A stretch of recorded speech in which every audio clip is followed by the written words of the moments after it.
국민들을 충격으로 빠뜨린 노선영 선수의 왕따 논란. 모든 관계자들은 배후를 빙상연맹 부회장 전명규라고 지목했다. 4월 7일 방송된 SBS 그것이 알고 싶다에서는 겨울왕국의 그늘이라는 주제로 대한빙상경기연맹을 둘러싼 논란들을 파헤쳤다.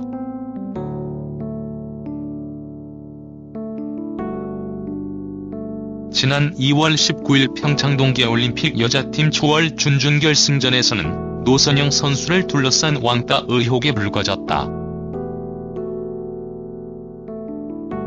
당시 논란에 불을 지핀 건 노선영을 탓하는 듯한 김보름과 박지우의 인터뷰였다. 국민들은 크게 분노하며 청와대에 성원을 올렸다. 당시 현장에 있던 외국의 한 기자는 제작진에게 당시 이상한 분위기가 맴돌았다. 제가 아는 스피드 스케이팅계 사람들은 흔히 일어나는 일이 아니라고 말한다. 팀 주월은 한 팀이다. 이겨도 같이 이기고 져도 같이 이기는 게임이라고 설명했다. 왕따 논란이 계속되자 백철기 감독과 김보름 선수는 기자회견을 열었다. 당시 백 감독은 경솔한 인터뷰는 잘못했지만 경기 운영에는 문제가 없었다고 주장했다. 오히려 노선영 선수가 3번 주자로 달리고 싶다고 했음을 강조했다. 하지만 3시간 뒤 노 선수는 SBS 뉴스를 통해 2번으로 들어가기로 돼 있었지만 모두가 3번으로 가길 원하는 분위기였다고 백 감독의 주장을 전면 부인했다.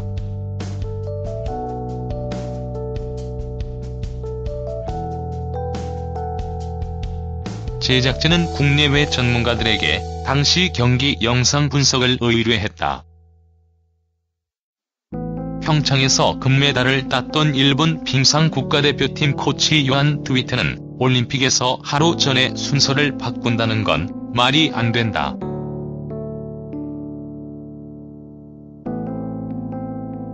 이번 선수를 3번에 위치하는 건 오히려 기록에 더 좋지 않다고 설명했다. 이후 백철기 감독은 기자회견에서 거짓말을 하지 않았다고 했고 노선영 선수는 후에 진실을 밝히겠다고 말했다.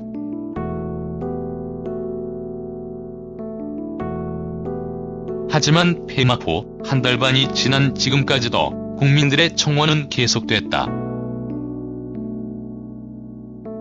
이에 제작진은 병원에 입원해 있다는 김보름 선수 측에 서면으로 인터뷰를 요청했지만 선수 휴식 차원을 이유로 박지우, 노선영 선수에게는 답변할 수 없다는 말만 돌아왔다. 그러던 일주일 후 노선영 선수에게 만나자는 연락이 왔다.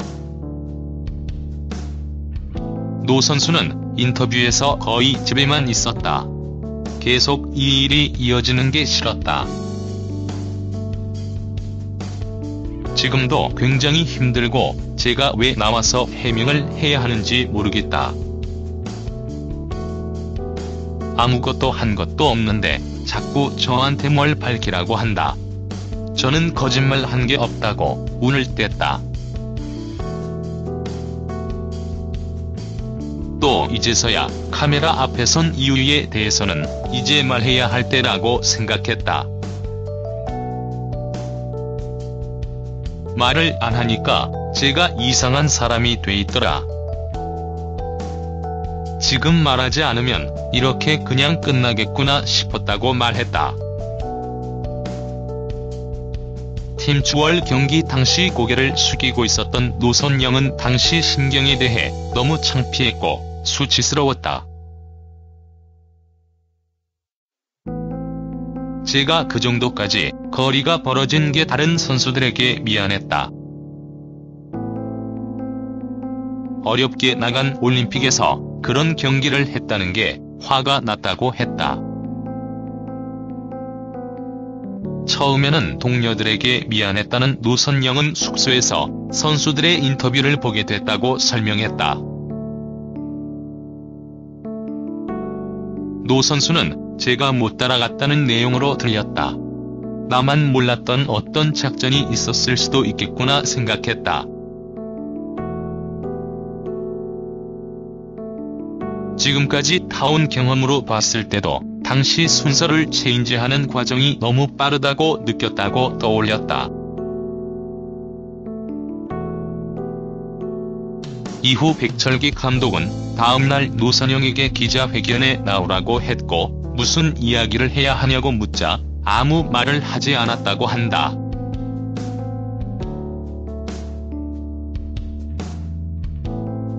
그리고 기자회견 3시간, 전선영이가 스스로 뒷자리를 자처했고 의도한 건 없었다는 기사가 떴다고.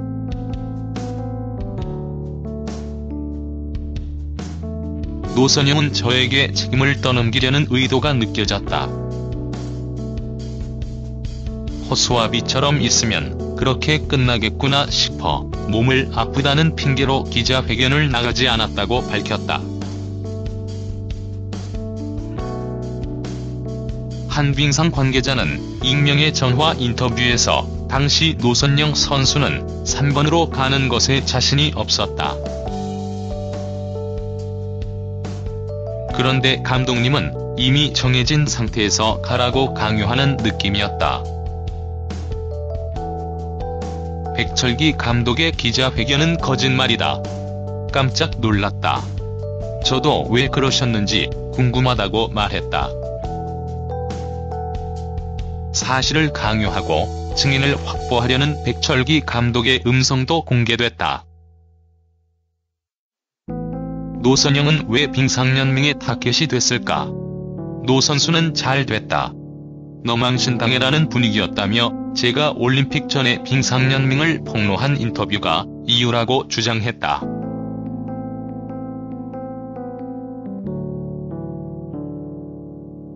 앞서 노선영은 빙상연맹의 행정실수로 올림픽 출전이 불발되자 빙상연맹의 문제점을 폭로하는 인터뷰를 가졌다.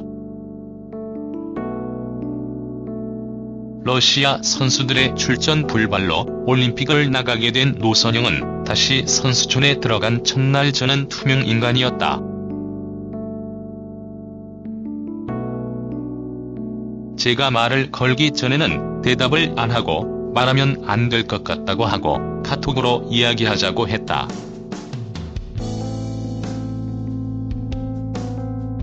지도자들이 다른 선수들 앞에서 쟤는 나중에 분명히 후회할 거다라는 말을 했다고 주장했다. 빙상인들은 이 사건의 배후로 단 한 사람을 지목했다. 밉보이면 자퇴를 하고 교수의 말을 거절할 수 없다는 사람은 한국체육대학교의 교수이자 빙상연맹 부회장 전명규였다.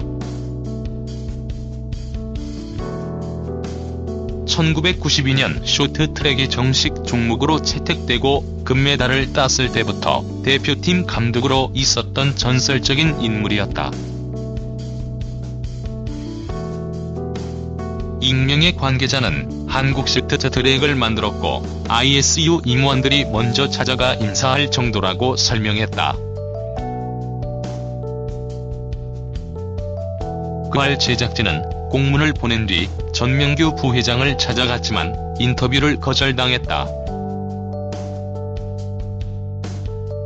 다시 찾아갔지만 몸이 아프다는 이유로 자리를 비웠고 조교가 취재진을 촬영해 누군가와 통화하는 모습이 포착됐다.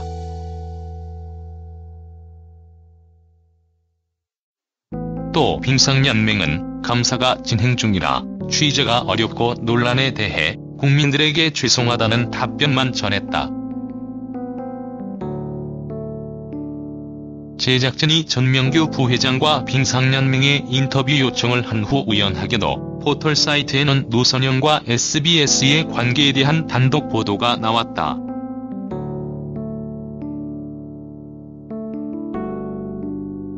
익명의 제보자로부터 전 부회장이 자신의 직원을 통해 누군가의 비판적인 기사를 써달라는 목소리가 담긴 파일도 도착했다.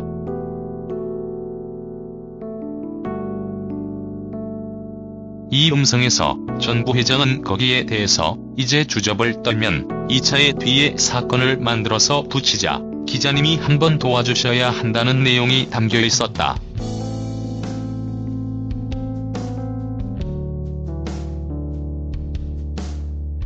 지금은 빙상계를 떠난 유망주 전 국가대표들의 증언도 속출했다. 메스 스타트에 출전했다는 익명의 선수는 정재원 선수가 4년 뒤에 정상에 서고 싶다고 했는데 저도 11년도 아시안게임에 나왔을 때 그런 말을 했다.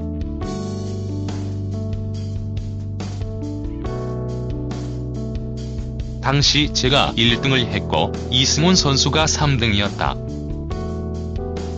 이후 전명규에게 불려가 이승훈이 사관왕이 목적이라 너희가 체력적인 부분에서 도와줘야 한다는 지시를 받았다고 폭로했다.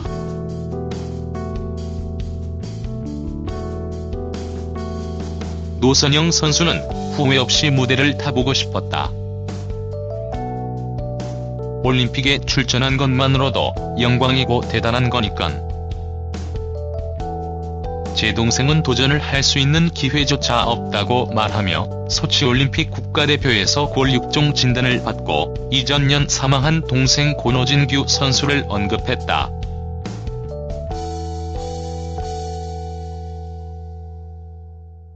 노 선수의 어머니는 진규에게 스케이트는 인생의 전부였다. 처음에 종양이 양성으로 나왔을 때 200만 분의 1은 악성으로 갈 수 있다는 진단을 받았다. 수술하자고 했더니 올림픽 끝나고 해도 늦지 않다더라. 전 교수의 말과 아들의 꿈에 말리지 못했다고. 자책했다. 당시 동료 국가대표 선수는 진규는 마지막에 올림픽을 포기하고 싶다고 말했다. 주변에서 자꾸 해야 한다고 하니까 억지로 했다. 제가 보기엔 진규를 부추긴 사람은 악마로 보일 정도였다. 진규가 정말 힘들어했다고 회상했다. 결국 노진규 선수는 부어오른 어깨로 경기를 뛰다 소치올림픽 한 달 전 팔꿈치가 부러지는 부상으로 수술을 받았고 양성이던 종양은 악성 골육종으로 발전됐다는 진단을 받았다. 후에 암이 폐로 전이된 노 선수는 투병 2년 만에 25살의 나이로 사망했다. 노 선수의 어머니는 이게 끝이 아니라 선영이까지 공격하는 걸 보고 더 이상은 참지 말아야겠다. 아이들을 몰아가고 집착하고 훈련시키고 이런 것들이 바뀌어야 한다고 말하며 눈물을 흘렸다. 현재 문체부에서는 빙상연맹 감사를 진행 중이다. 4년마다 그랬듯 또 다시 꼬리 자르기가 될 것인지 향후 감사 결과에 귀추가 주목되는 바다.